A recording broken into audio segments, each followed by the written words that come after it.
Hi there, everyone, and welcome back to the BumbleKast. I am your Jedi Master, Ian Flynn, and joining me is my Padawan learner, Kyle Kraus. Hello, Internet. And as you can tell, today's episode is all about Star Trek! Star Trek? Who's tracking stars now? Not that one. The other space opera. Galaxy Quest, there we go. That's the one, yes. Good old Tim Allen. Wait. Let me go through the notes. That's not it either. All right, I'm out of ideas. Is it Battlestar Galactica? Yeah, of course, that one. Yes. The show I don't know anything about. Me either. All right, good. I'm glad I'm not the only one. Let's move on. We're talking about Star Wars. Oh, yeah. Star Wars, nothing but Star Wars, nothing but Star Wars, all of the time. I'm glad one of us can sing. Because, of course, episode 7 is coming out later this week, and it will hopefully be good. Hopefully. I am cautiously optimistic. I was going to say tepidly optimistic. I guess that fits too. Because, Abrams did really well by the last 2 Star Trek films. For most people, yeah. For general audiences, yes. If you're a big fan of Star Trek, you probably hated both of them. Yeah. But if you think hard about them, or you think about them at all, they kind of fall apart. Well, that goes pretty much anything for Star Trek. Star Trek, and especially Star Wars, because the minute you start to sit down and go through the original trilogy and say, here's where it isn't quite as amazing as you remember it being, you're like, yeah. Yeah, that's very true. So if 7 is at least as good as the original trilogy, and you can forgive any problems it has, it'll be good. If it's at least on the level of 6 of Return of the Jedi, that'll be fine.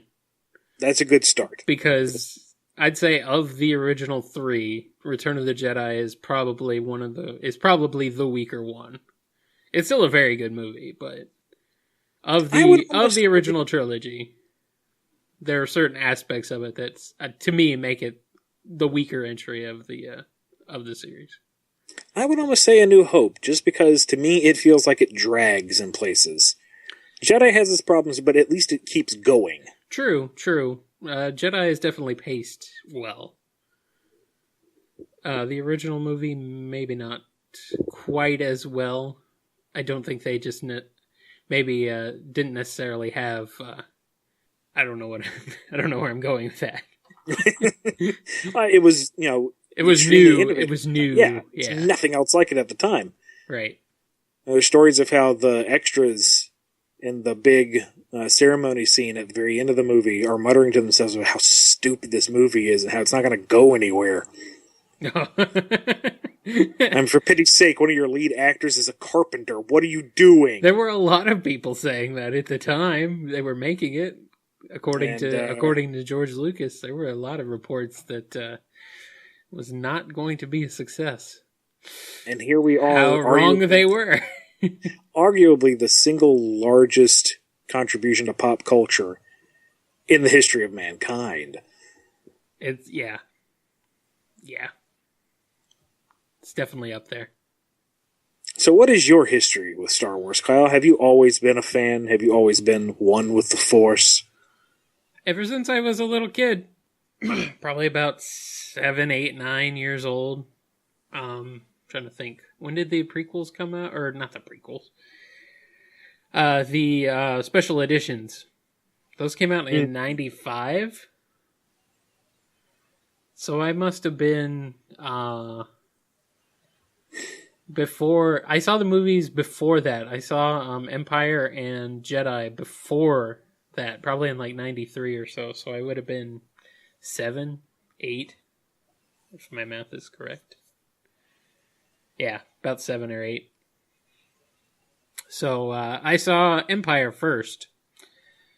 And I didn't really understand what was going on, but I missed a part. But I liked it, and I wanted to see more.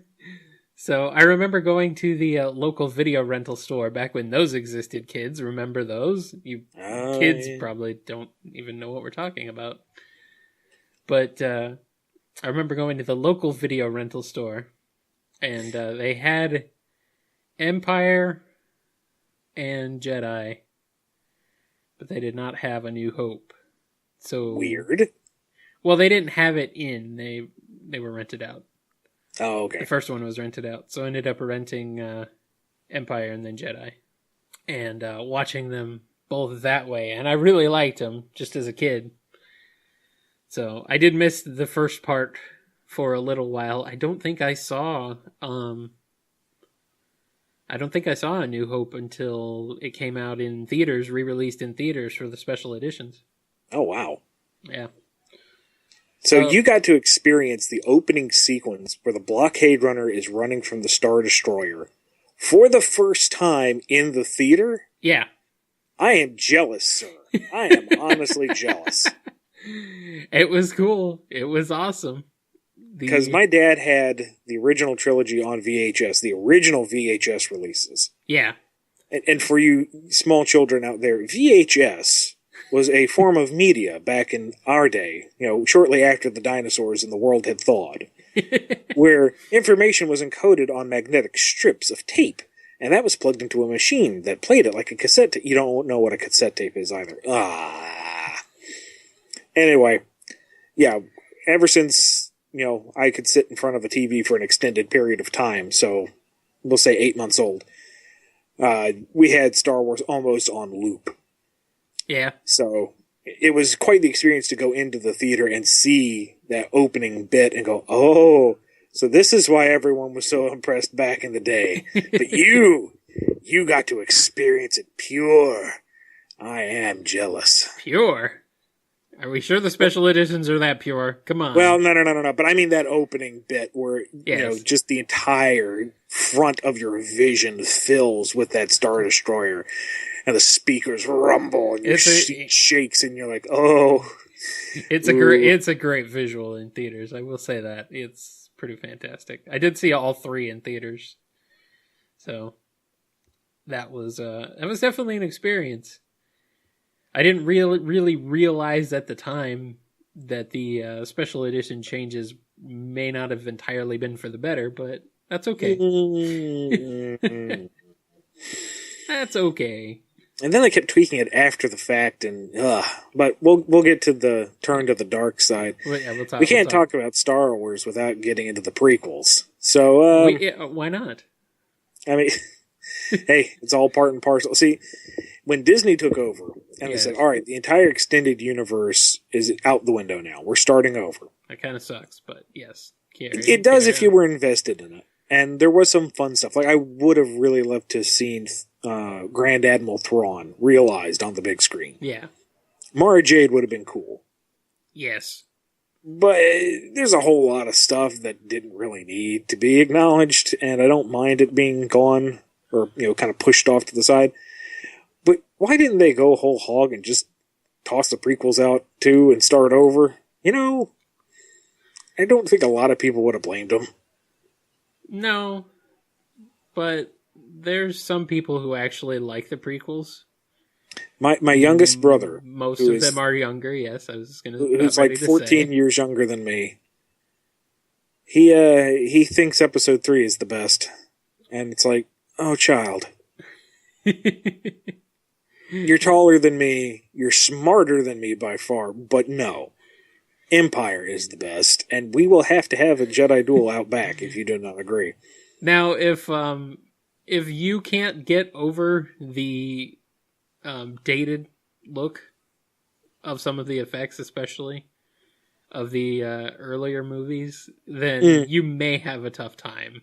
I can understand maybe a younger audience having a tough time being enthralled by the original trilogy. Sure. But I think just in terms of storytelling and writing and everything, that the first three, the original trilogy, definitely works a lot better. And that's what's got me so excited about episode 7 is just looking at the trailers. Uh-huh. It looks like it's taking the aesthetic of the original trilogy. Yes. Taking the limitations, taking the tropes that have become iconic for the series, and is using them in a way that continues the visual themes. Yes. Whereas the prequels really felt like we're trying to ape what we did before without understanding what was there and improving upon it. I always felt that the prequels, effects-wise, just completely didn't jive at all with the originals at all, with the original trilogy. I was like, why is everything suddenly so much more like shiny and new and technology beyond what we've seen previously? Right. It just doesn't make any sense. I mean, one could infer that, if you watch it straight with no experience, go episode 1 to episode 6, potentially you could see the prequels, in the waning years of the Old Republic as the time of great prosperity, and thus with everything is more dialed back in the original trilogy, you see the decay that has happened under the rule of the Empire? Question mark? Shrug? Maybe. Trying too hard to make this work, maybe? I've heard that there are like alternate viewing orders, all sorts of alternate viewing orders, rather than just going straight 1 through 6. Stuff that makes it make a little more sense. Is maybe a little more palatable, but I don't know. I haven't tried that. Now, one thing I am a little sad that got pushed out when Disney took over is the Genndy Tartakovsky animated shorts, the Clone Wars. Is that related to... That's not the cartoon Clone Wars, right? Not the CG cartoon, no. That took the stylistic cue from the Genndy shorts. But Genndy Tartakovsky, who's known for Dexter's Laboratory, for Samurai Jack, I think he had a hand in developing Powerpuff Girls, whose main thing is very stylistic art and a big focus on action telling the story rather than dialogue. Uh-huh. There was this whole series of shorts that were only like a minute and a half long. But they told this sweeping story that was full of characterization, full of just crazy action, and, really, really edge of your seat stuff. And because it was in such bite-sized chunks, there was no room for fluff. There was no room for fat. It was boom, boom, boom, boom, boom. Everything goes through quickly. Maybe they were 3 minutes long, because I remember that the season finale, quote-unquote, was a whopping 5 minutes. And you're sitting there going, oh, wow, he gets 5 minutes to play with it. Oh, my God, this is going to be nuts. And it was. It was. And then they followed it up with a season 2 of episodes that were slightly longer. Not like full episodes like you would think of a normal cartoon, but they had more time with them. And it bridged the gap between episode 2 and episode 3. Oh, okay. And that might be helpful. The action sequences alone were phenomenal. There's a 2-parter where Mace Windu is on Dantooine, and he's fighting the droid army by himself. Mm-hmm. And halfway through the fight, he loses his lightsaber, which just powers him up. He uses the Force to just, ninja flip and beat the ever-loving crap out of robots and disassemble them and use their disassembled pieces to shred others, and it's just ridiculous. I love it. Mace Windu is awesome. I'm really disappointed he does not get that much of a chance to shine in the prequels, because he is awesome. Well, I saw one review by Red Letter Media. Yeah. And it bugs me because the reviews are really insightful and their points are very well made. Yes, I have seen. It's just, I think I've seen the one at least for Phantom Menace. Anyway, go ahead. It's just the character that they have doing the reviews has all these creepy or disgusting cutaways. It's like, all right, if you're into that kind of humor, I get it. Yeah. I get what you're trying to do with it, but you have me so engrossed with this bit-by-bit dissection of the films, you're really just distracting me from the point. But something they were getting at in it was, why did you cast Samuel L. Jackson, who is known as this big, bombastic, huge presence on the screen, and cast him as this quiet, reserved monk? Not saying he can't play the part, and he has to always play towards type. He's a more versatile actor than that. Yes. But, if Mace Windu was more along the lines, written and directed along the lines of, like, Nick Fury, you have that reserved, but he isn't so restrained that you lose all the power that is Mr. Jackson's ability. Yeah, I don't really understand why they cast him in that role only to just not even use what he's good at. I mean, Ewan McGregor, I think he was a great choice for Obi-Wan Kenobi. I agree. But what he was given was garbage. Yeah. And he did the best with what he could. Yeah, he's one of the better parts of the prequels, I would say. What are there parts of the prequels that you do enjoy? I did enjoy Darth Maul. Speaking of criminally underused and misused. I mean, I feel like all of the temporary villains were squandered. Uh-huh. It would have been better if they if they didn't restrict themselves to the whole there are only 2 Sith at a time nonsense, so that you had something of a secret order and maybe have Maul as your attack dog and Tyrannus as something of the mastermind behind the scenes. But I don't know, for what he was, for his presence in the film, he was boiled down to all he needed to be, which was this fearsome, violent thing to challenge the Jedi. Right. He's kind of like a Bond henchman. Yeah. I mean, I think part of it is, and I've spent way too much time thinking about this, but part of the problem with Episode 1, and there are many problems, yes, is that Liam Neeson, excellent actor that he is, mm-hmm. is not needed for Episode 1. He is a distraction. Yeah. He's completely there for no reason. Obi-Wan doesn't need to come into his own. The film needs to be about Obi-Wan and his interactions with Anakin. Mm-hmm. The whole Duel of Fates thing should not have been Qui-Gon and Obi-Wan. It should have been Obi-Wan and Anakin. With Anakin, popping up at the last second to get maybe a cheap hit in and show that violence, show that aptitude for the Force, and build the relationship between him and Obi-Wan. And that would have done more for the character in the first film than, the entire trilogy combined. Yeah, that would have been a lot more interesting. See, I challenge myself with this in that, everyone says, oh, I could have done the prequels better, blah, blah, blah, blah, blah. And, everyone's entitled to their opinion. Ultimately, it's Lucas's story, and It wasn't good, but it's his. So when I, get frustrated with the prequels, which I do ever so much, I try to challenge myself saying, okay, this is what Lucas set out to do. This is the story he wanted to tell. How do I rewrite it and still hit the points that he wanted to hit? It's really easy to toss the whole thing out and say, oh, I would have done it this way, which is the height of arrogance. It's to say, how do you tell the story, but more concisely? Yeah. That I think is the bigger challenge. And I don't know, it's probably the ego stroking saying that I thought of that myself, but, whatever. To me, I think the biggest change that really would have helped the film out was to have made Anakin a teen from the get-go.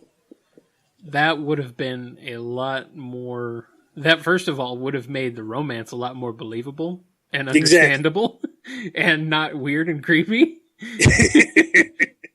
So have him be a teenager so he can... It's easier for him to emote his frustration.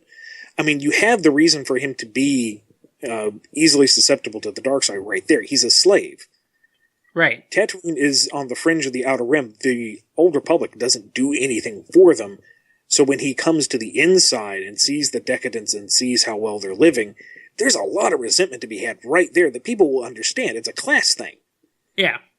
You don't have to write it extensively. All you have to do is have him look at a bunch of posh nobles walk by and sneer, and boom! You've told them everything that you need to tell them. Yeah, we didn't need 3 movies of trade agreements. We didn't. I know it had to build up a political aspect of it. It's the fall of the Republic, but it just seems like it just drags on and on way too far, way too long.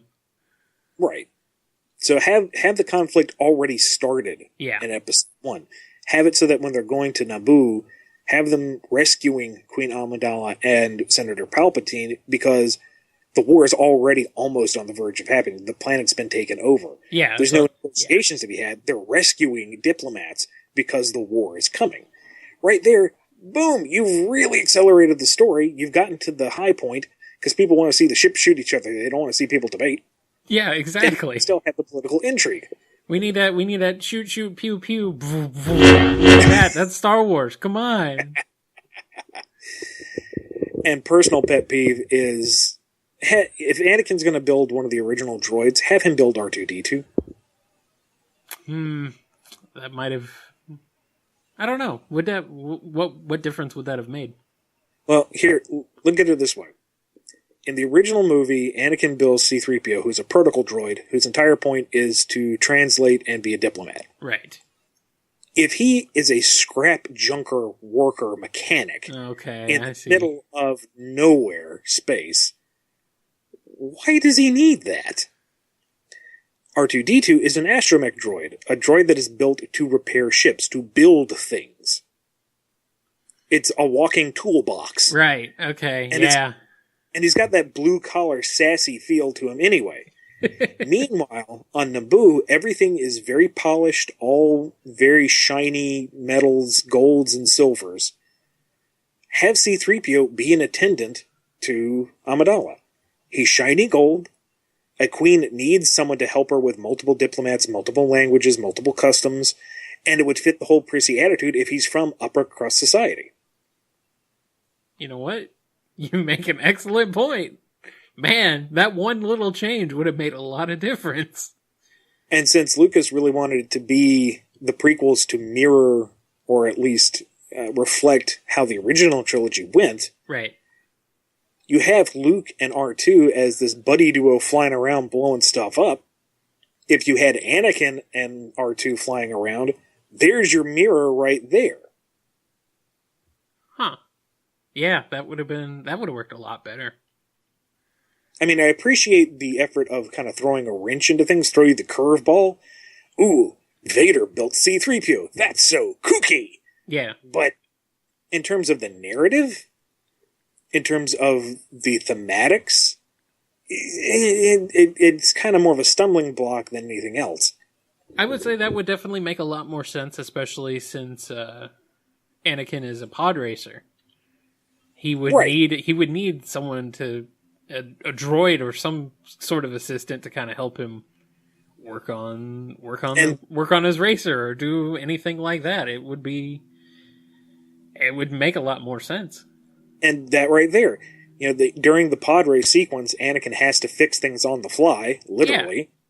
Yeah. If R2 was part of it, like if that was his bonus, that his tiny little thing had an R2 unit in there, that, again, is the parallel between, Luke and R2, fixing their stuff on the fly. So... that could have worked. The, I guess pod racing rules might have had to change a little bit, though, for that. I don't think any of the other racers have R2 units, but it's made up. It could have done anything it wanted. Exactly. And, I mean, it's not like Lucas would have shied away from an opportunity to have yet another thing to sell. Right.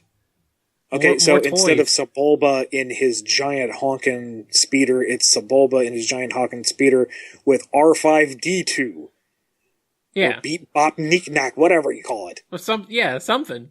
More accessories. Cram them in there. Cram them in there.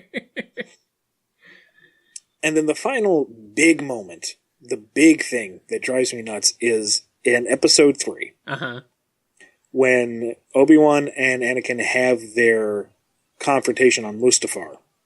Yes. And Padme stows away, and Obi-Wan isn't able to detect 3 life forces on his ship. And Anakin gets all pissy and chokes Amidala unconscious. Obi-Wan spends about 10 seconds to go, oh, she's unconscious, and then he gets into his grim battle with Anakin, while the pregnant lady lies dying on the floor on the lava planet. That drove me crazy. That, and, at the end, she gives birth to the children and then dies because she has no will to live. Her will to live is her children.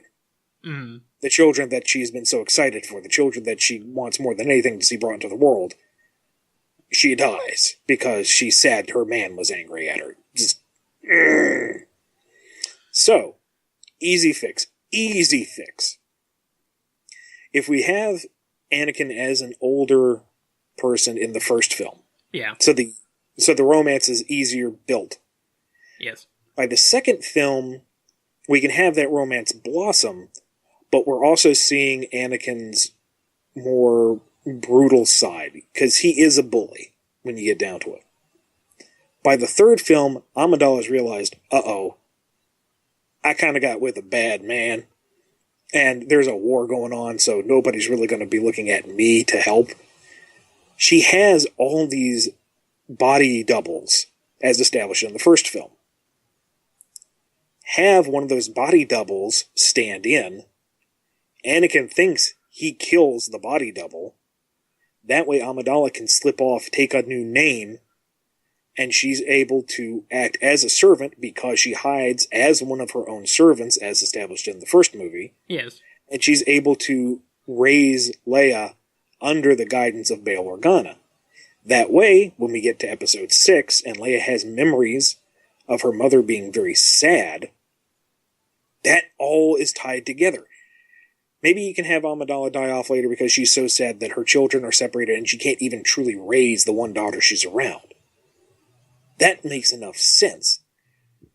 Having her go, I'm sad, I'm dying, it's just frustrating. That is a big plot hole that I never realized until now.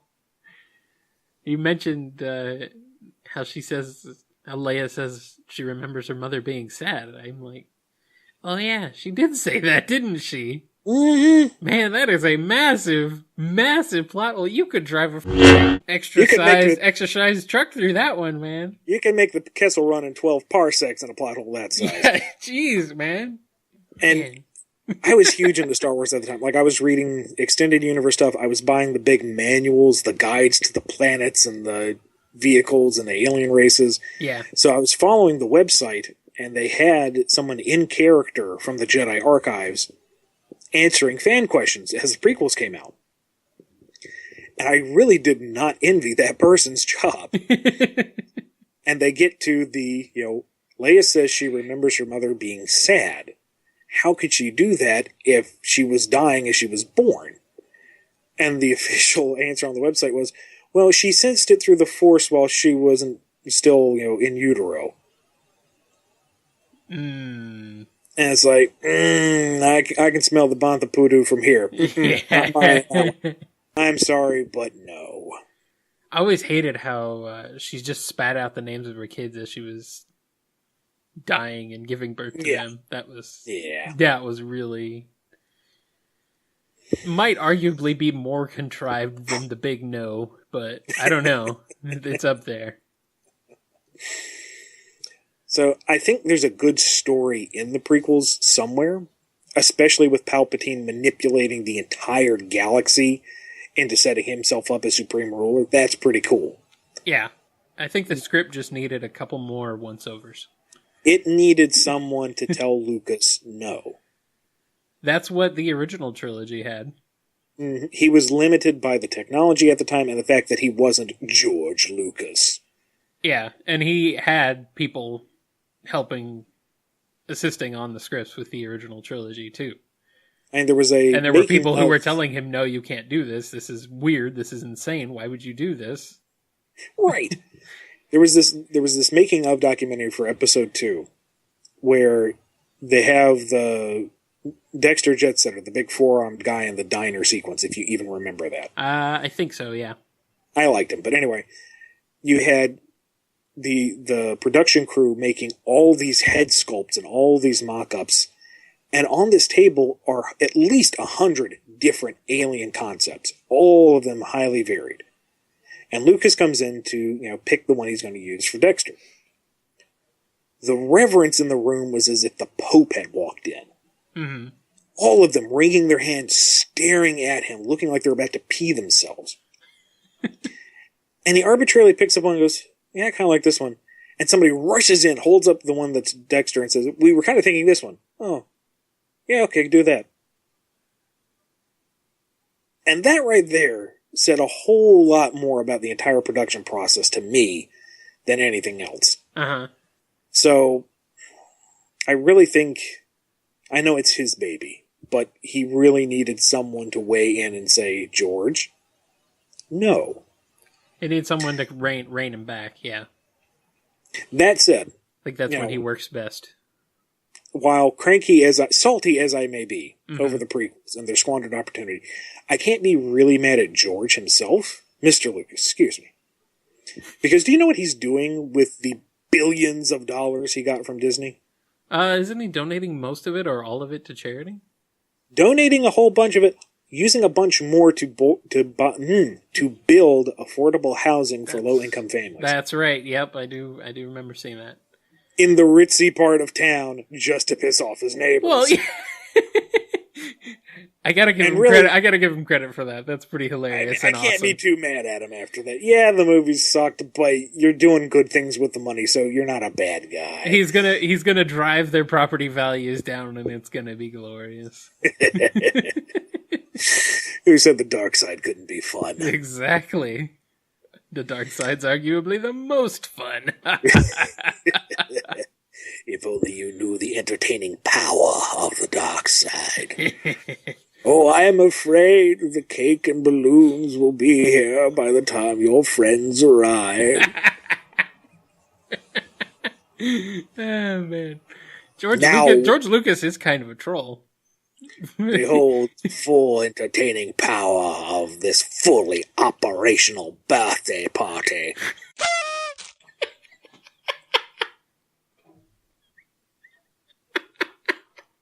I didn't want this birthday party. Okay, I'm good. I'm serious. I'm serious. I'm here. Party pooper. Party pooper. Okay, I'm back. I'm here. Oh, man. Anyway. And I realize this is a marketing juggernaut. I mean, the whole reason why Lucas has his millions to begin with is because he retained the toy rights and people gobbled it up. But I have to question some of this. I mean, when you're marketing Vader with a big candy cane instead of a lightsaber, it's like nothing says Christmas like a child murderer who had his limbs chopped off and set on fire, and now he seeks to kill everyone. Is this a thing? Yes! It was in, like, the Hallmark store. It's like, all it needed was the tagline, if only you knew the power of the Yule Tide. That sounds awful. Lucas doesn't have his hands on this anymore, though. We can't blame him. We can't blame him. This is all Disney going crazy. I blame Disney. I mean, it's printing money, but still. Well, yeah. That just shows how much nerd culture has just gone insanely explosive. If you want to talk about insane nerd culture, my confession time. Go ahead. I own a copy of the Star Wars Monopoly. That's fine. On the back of the instruction manual is a cipher for the Imperial alphabet, because all the money is written in the Imperial alphabet. Really? That's kind of cool, actually. The real alphabet, A, B, C, D, it can be sung to the tune of Twinkle, Twinkle, Little Star. Yes. Arabesh, the Imperial alphabet, can be sung to the Imperial March. Well, yeah. Arish, Besh, Kesh, Don Esh. The fact that I remember these fake letters is ridiculous. Well, and that I tried it. It's just, shameful. I don't know. Shameful. It's like remembering Klingon. It's not that bad. That's true. One of these days I'll sit down and go through Shakespeare and Klingon. Those look like fun. Is that a thing? Oh, yeah. I guess it would be. I guess it makes sense. What have they done? Romeo and Juliet, Hamlet. Oh, I forget what else. But they've done at least 2 or 3 works of Shakespeare in Klingon. And it's not just, here's the little side note on how to, say this line. It's the whole thing has been rewritten and translated and, I guess, localized. Sure, we could say localized. And given how bloody some of Shakespeare's plays go, I mean, it makes sense for Klingons, but... There's the original trilogy of Star Wars, actually, speaking of Shakespeare, done in Shakespearean English, Elizabethan English. There's a whole book series of them. And supposedly it's pretty hilarious.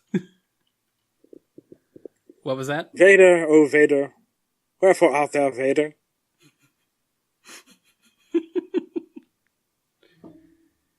Anyway. Doth thou callest me a scruffy nerf herder? Is the law with me if I do? Nay. Nay, sir, I say there are scruffy nerf herders, but I do not say that thee art a scruffy nerf herder.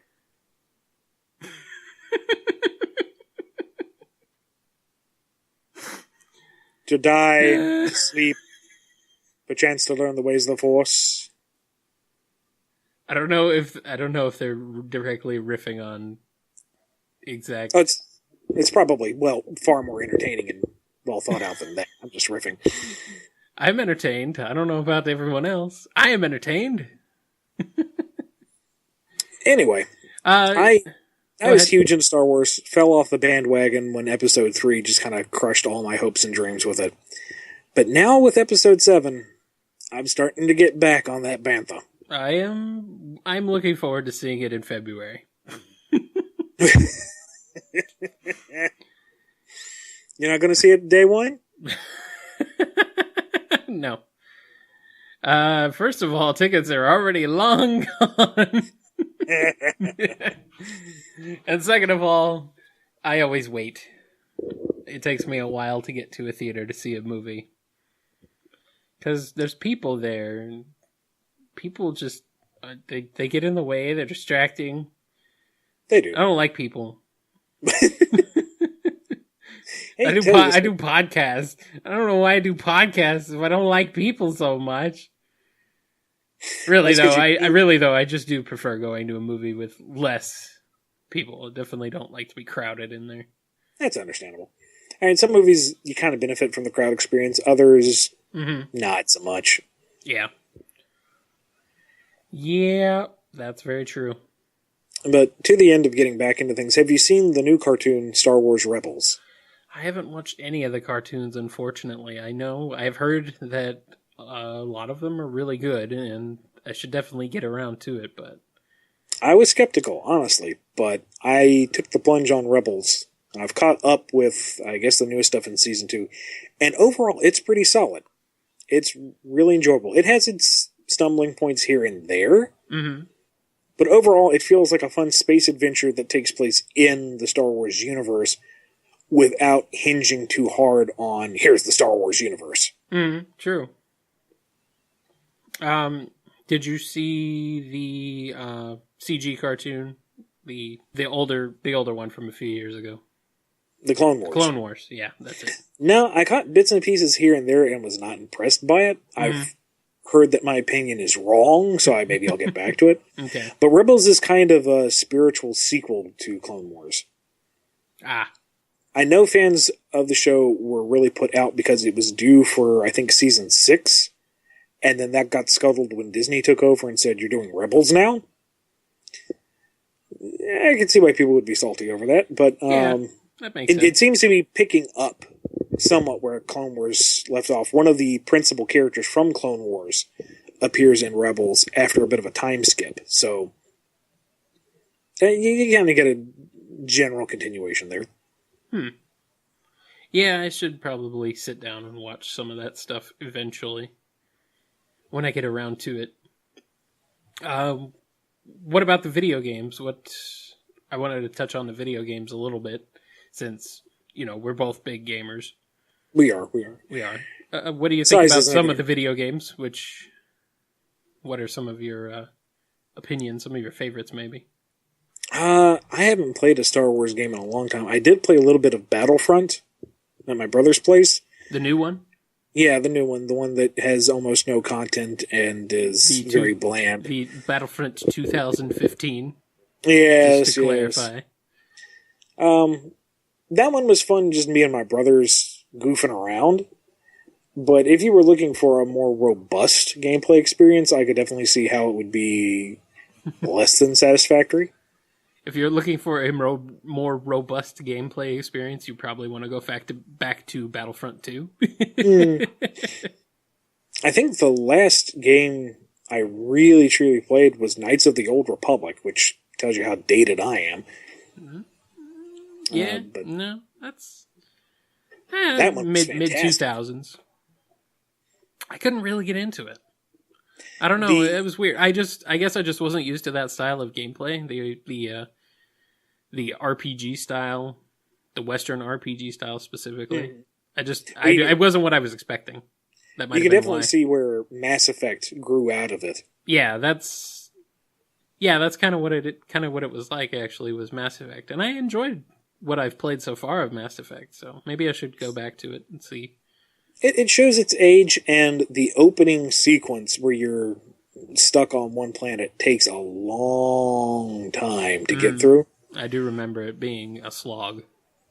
But once things get rolling, as your party expands, as you start doing subquests on other planets, then things start getting really interesting. And when you start to delve into the mystery of who your character is and how he ties into the Sith organization, things get pretty neat. Yeah, I might sit down and play some more of it at some point.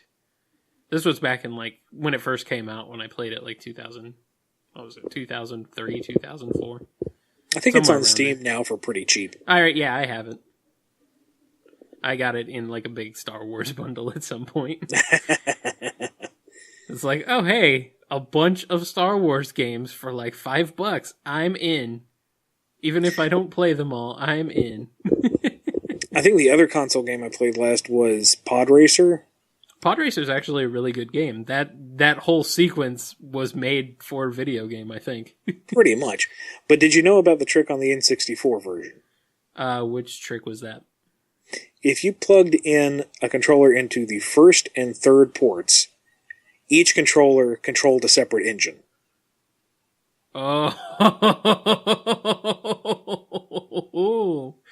So you could get a real life experience, each one had their separate accelerators, each one had their separate balances. It made things almost impossible, but I'm bad at racing games anyway. But it definitely added something new and different to the racing genre. That makes it a little bit more like the arcade version. Mm-hmm. Because the arcade version had separate controls for each engine. It was set up like a real pod racer. And if you did two-player, the other player could plug into ports 2 and 4 to control their engines as well. Nice. I'm going to have to try that. I wonder if that works with the Dreamcast version. I don't know.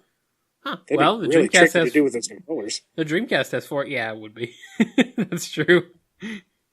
The Dreamcast does have 4 controller ports, but it does have interesting controllers.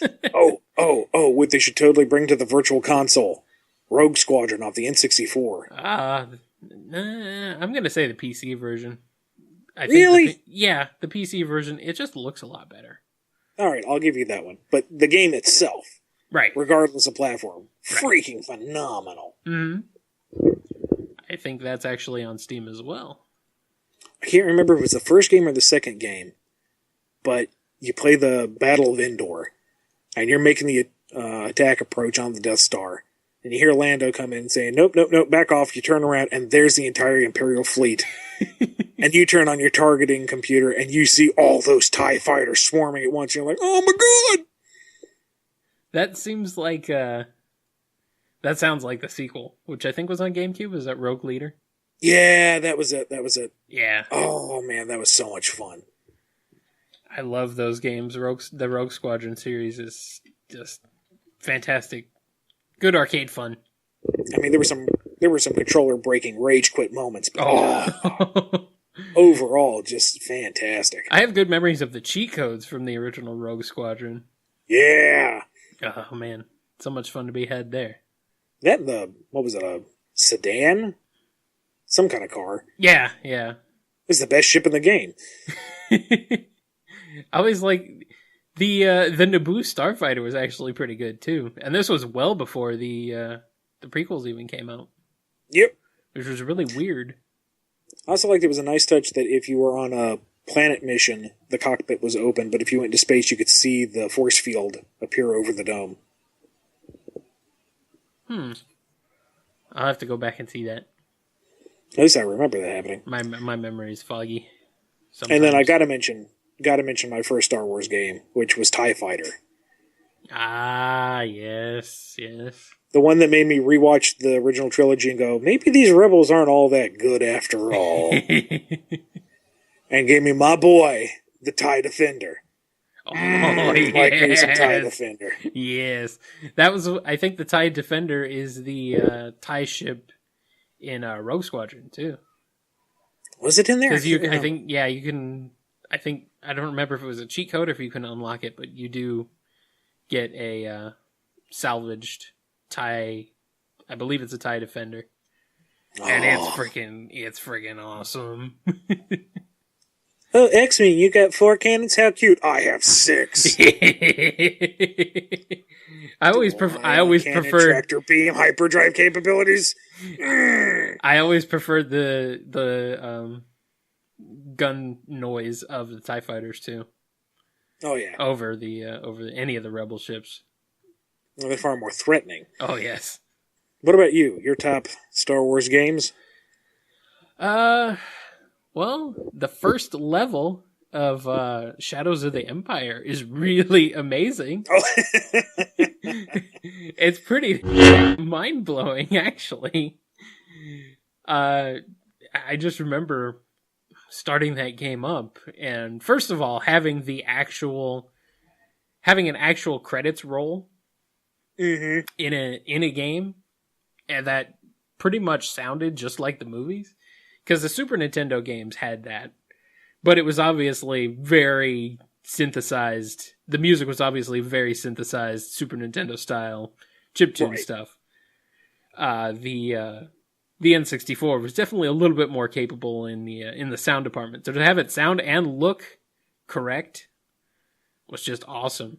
And then getting into the Hoth battle and fighting on Hoth yourself in a speeder, that's still one of those gaming moments that's like, man, my memory of it, I know, is a lot more vivid and awesome than the actual game is. The game doesn't quite hold up. The game really doesn't hold up, actually, the rest of it, but that opening level, still really good. Did you ever get the ultimate cheat code to work on that? Maybe. What was that exactly? It was tricky. You had to hold down every single button on the N64 controller. Easier said than done. It took both hands, and then I had to move the control stick with my nose and go half left, half right, half left, half right. I forget how many times. And then you would hear a boop, and then it gave you everything.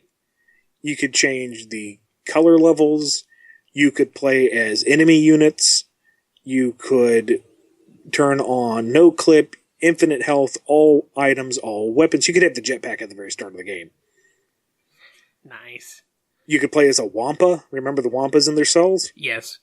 You open that up, you hit the right code, you are the Wampa walking around just beating the ever-loving out of stormtroopers.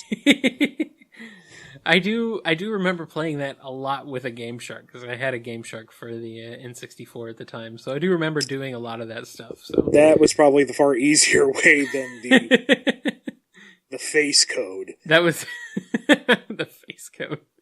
That was definitely debug mode, I think. Oh, it was amazing. Oh man, that does sound. That was cool. a huge game too. I mean, the Ord Mantell level itself was like as big as the game. So yeah, the levels were gigantic, but I don't think they hold up nearly as well as we hope. Yeah. Of course, it's all pushed off to the side now. It's not canon. So is that game non-canon? Not canon. Well, it was a book too. It wasn't. Yep, it wasn't considered extended universe, but whatever. Going back to the movies real quick, I'm more looking forward to, personally, Rogue One. Have you seen anything about that? Only that it's coming. I haven't really seen anything else. Okay. I've seen some pictures of it, and of course we have the basic story. And I'm personally a little bit more interested in that. We're getting, first of all new characters. Nobody's coming back. And it's basically what happened between episode 3 and 4. It's basically how the rebels get the Death Star plans. Right. So I'm looking forward to that, I think. It's going to be exciting. Yes. And then episode 8, and then what's the solo movie that comes after that? Is that the Han Solo prequel? I think so. The Han Solo movie. Yeah. The Han Solo movie. And then episode 9, and then is it Boba Fett or Yoda? I don't remember. Off the top of my head. No, we've talked about Star Wars enough. Let's get to questions. We're getting to the Q&A? Let's already? go to Q&A. Okay, all right. Hope you guys enjoyed that our Star Wars discussion there. Pretty lengthy. Just a bit. Yeah. And all right. If we run into a question that I feel a little awkward about, I'm going to turn it over to Chewbacca to answer. Okay. Sounds good. All right, we're getting into the Q&A now. All these questions are directed toward Ian, since he is the writer of the Sonic the Hedgehog comic book for Archie Comics, Sonic the Hedgehog, and Sonic Universe. And now, as of this week, or last week when this comes out, you are published as a Teenage Mutant Ninja Turtles writer. Yeah, I am. That is I'm awesome. so excited for that. Oh man, I'm going to head to the store and pick that up. Not right now, later, but I'll do it. Yeah, it's a bit late. I'll do it. Well, it might still be.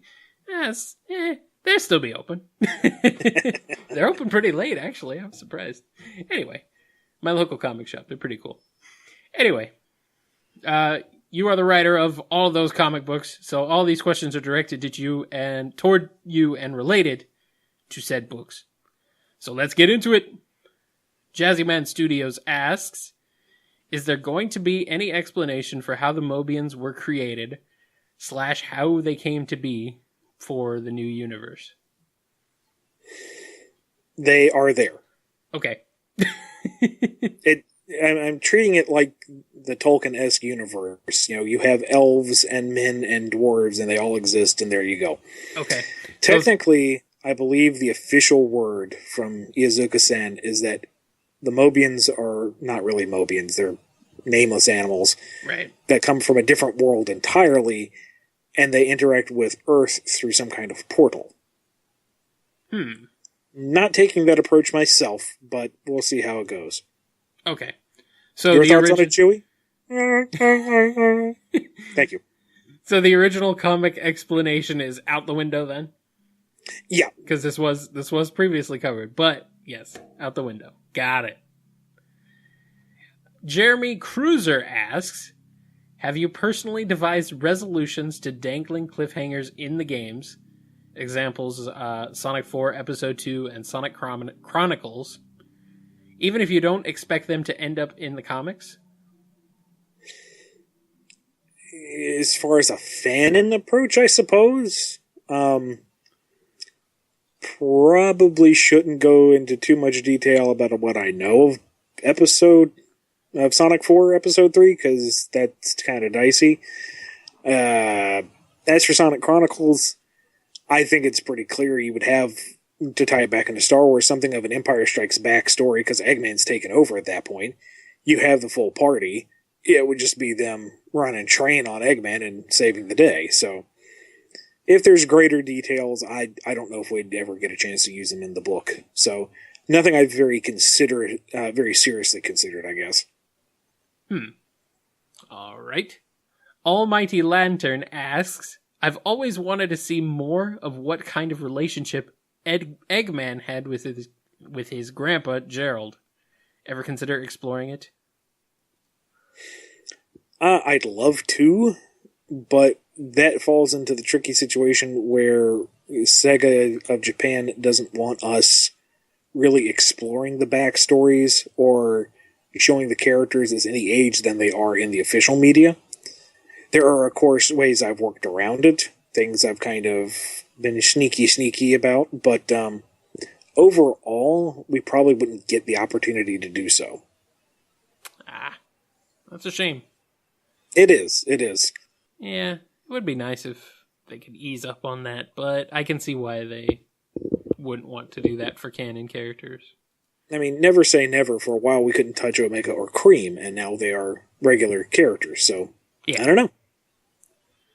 Serugi asks, what works do you look to for inspiration when writing the Sonic and Mega Man comics, outside of the games?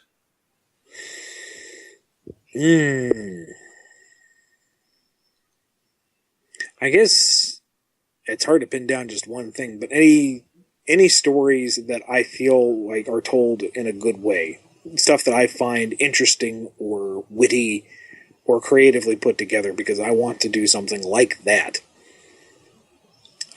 Stories that are put together in a way that, pay off in the immediate and in the long term. Yeah. I can't really narrow it down to a single thing. It's like, oh, I watch this show, or I listen to that music. There's a wide variety of books and movies and TV shows and such that I feel do a good job of telling episodic or at least good stories in their own right. And I try to emulate that or at least match their level of creative output. Do you have examples or... Well, I mean, I can always go back and say Full Metal Alchemist is utterly brilliant in its entire composition.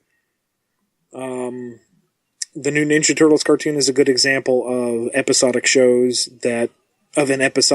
that tells a bigger story. Steven Universe is an excellent example of individual episodes that all build up to a greater whole. I'm blanking out on a lot of other things because I think I got completely Star Wars out. Would you say maybe Star Wars?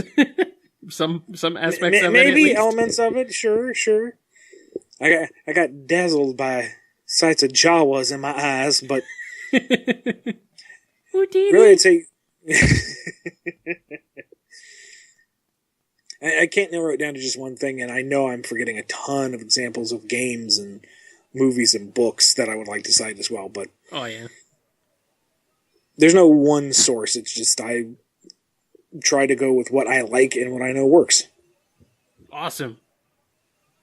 All right, Metal Skulk Bane asks, do you have any control over which artists you're given, or are you given whoever is free?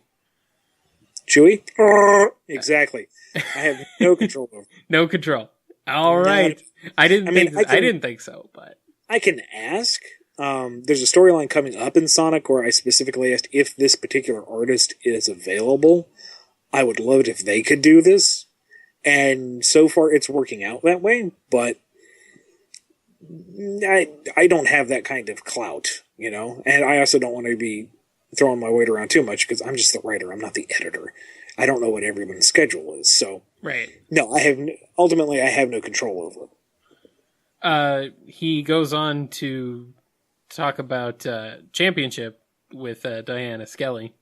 And did that just happen to work out, or did you specifically ask for her, or no? That was just happenstance. That was sheer luck.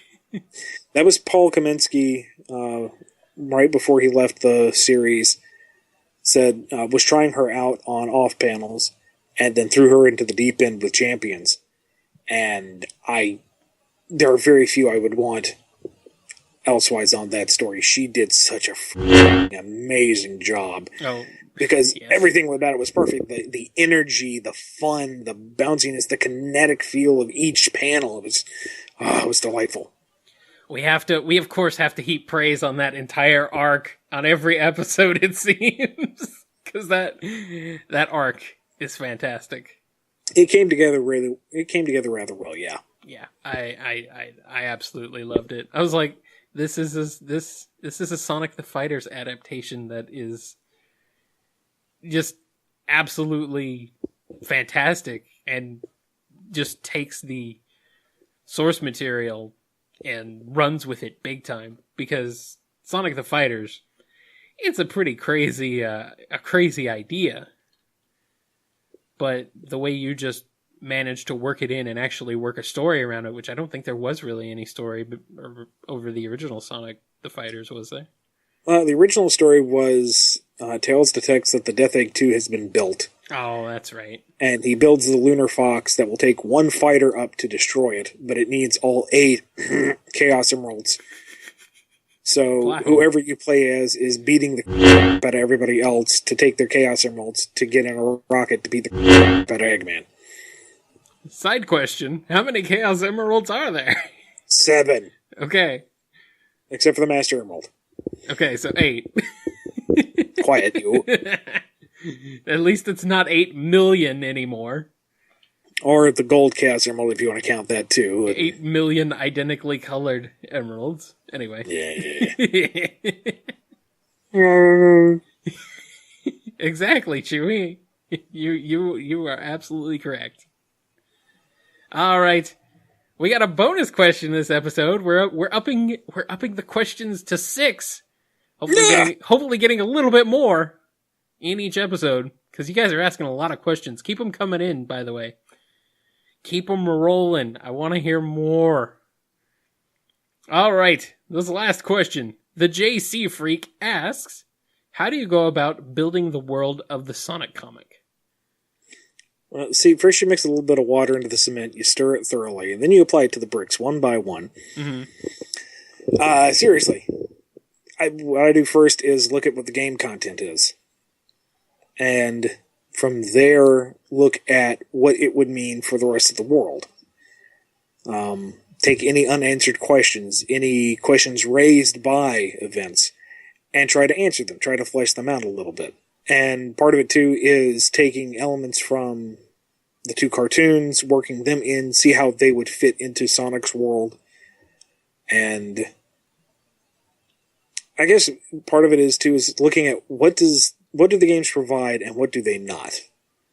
And where they don't provide, because, the focus is on the gameplay, not the story, as it should be, that gives me room to flesh things out. The entire Meropis arc. We've never really seen what do aquatic mobians look like. So that entire story arc was built around discovering that. Mm-hmm. With Breezy's Casino Empire, we get a glimpse into what is the economy of the world. With each visit we have to various places around the globe during the last few bits of the Shattered World arc, we have these regions. What do the people dress like? Who are they like? What do their cities look like? What's the terrain like? And explore that a little bit. And dabbling here and there. What are the politics? What are the hierarchies? What are the countries of the world? Because really, that doesn't matter in a Sonic game, but when your focus is on the story, which is, the whole point of the comic, that gives you room to explore and expand upon it. There's no tried and true way to approach it, I guess. There's no formula. I just kind of look at what's there and then say, okay, what else? And build from there. He actually has a couple of follow-ups, too. This is more on the technical end, I suppose. I don't know if it's really that technical. But do you create like a full series overview, like a Bible, and then build on it from there? Series Bible, or do you just go on? You just kind of start with what you have, and then build on it as you go along. I do have a personal series Bible that I've made for myself that I kind of reference and that I'm fleshing out that will eventually be used, I would assume, for the book proper. I haven't submitted it to the editor yet just because it's full of wild ramblings and here's what I would like to do 3 years from now and, glorious typos, and it really needs to be refined. It's not like I'm withholding information. It's because there's no way we can work as far ahead as I plan. But I like to look ahead at what we're doing now, what I would like to do in the future, and what that means for the characters in the world going forward. So stuff that we've done in Shattered World is laying the groundwork for stuff that I want to do post-Shattered World, which will have implications in the storylines after that. And how does each one lead into the other so that it isn't just pointless little, well, not pointless, but individual free-floating stories, and instead something that comes together as an overall narrative that feels like it's always going somewhere. Because that's the real challenge with this book, is that you can't really have any concrete growth of character or any major change to the world because it always has to match what the license has. Right. So I have to find ways of telling stories that continue to evolve and grow and change in engaging ways without going anywhere. That's true. That is one reason why I do enjoy the book so much, though, is because you do maintain most of the status quo, but you do it in a way that's really clever and still just fun to read, and there is still larger implications, like the whole Shattered World aspect, that you can still resolve down the line. I mean, part of what I'm so excited about Shattered World is by the end of it, we will have set up so many regions and so many extra characters and so many plot threads that I could take any one of them and go for a while. So it's almost like we've had months of prologue and it's just going to go crazy after that. You can just go whole hog on just even one aspect. Yeah, whole hog. Thank you. Hear that, Chewie? Chewie didn't like that. Chewie was not pleased. All right, I think that wraps up the Q&A. Alrighty, it's plug time! Plug it in, plug it, whatever. Alrighty, so if you're looking for stuff by me, and I so hope you do, the Sonic the Hedgehog and Sonic Universe newest issue should be out just before Christmas. The final issue of Mega Man number 55, should be out the week before that, so very soon after this podcast. And Teenage Mutant Ninja Turtles Amazing Adventures number 5, my debut issue with the Ninja Turtles Turtle Power, comes out the week before this podcast comes out. So if you haven't gotten it already, please go out and get it now. You can always follow me on Twitter at IanFlynnBKC or my website, BumbleKing.com. That's Bumble like the bee, King like the reigning monarch. And that's about it for me. How about you, Kyle? First, I did actually want to ask you something real quick. First of all, I'm really sad Mega Man is coming to an end. It makes me sad. I almost and don't. A lot of other people. I almost don't want that last issue. I don't want it because I don't want to face the fact that it's gone. You want that last issue? On hiatus, let's say. On hiatus. Anyway, you want Mega Man 55 because we poured our hearts and souls into it. Oh, I'm sure you did. I'm sure it's fantastic. The entire series has been a love letter to the franchise, and this last issue is no exception. It is one giant love letter to all things Mega Man. Okay. I will read it solemnly, but I will read it. Also, with Teenage Mutant Ninja Turtles, with you working on that book, can you maybe hint as to anything else coming along with that, or is that the only thing so far coming out? Well, I do have a lead story that's coming out. Ooh. Is it issue 6 or issue 7? Not too long after that one. It's going to be a 2-part story. It focuses on the villains. It's going to be drawn by one of my most favoritist people, Chad Thomas. And it's going to be a load of fun. And I got other things percolating on the back burner, but I can't talk about those just yet. Ooh. Now that's exciting. All right. As for me, by the way, you can find me and my stuff over at kngi.org, where you can also find this podcast. You can find episodes of Game Fuel and Nitro Game Injection, my video game music shows. If you're interested in video game music and video game music remixes and arrangements, be sure to go check those out.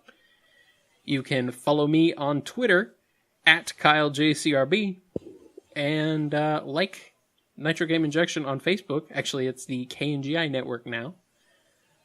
So, yes, definitely go check all those out.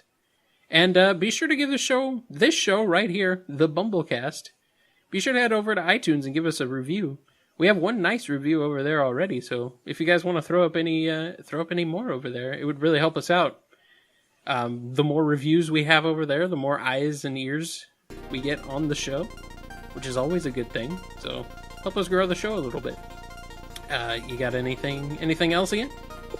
I don't think so. We're going to have one more BumbleKast before the end of the year, and then we will be moving into 2016. But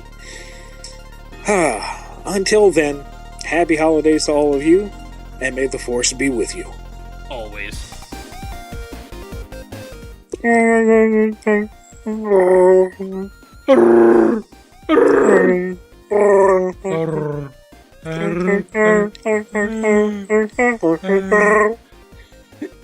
Is that the traditional Life Day carol? Oh God, don't even start.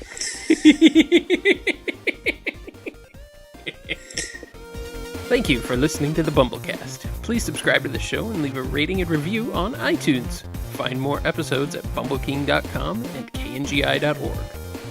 BumbleKast is copyright Bumble King Comics. Original music composed by Ken Coda Snyder, used with permission. Find more music from Coda at bc.s3n.us. Pay what you want for the intro theme as part of the compilation album Noise-Chan and Nugget Adventures in Chiptune at noisechanradio.bandcamp.com.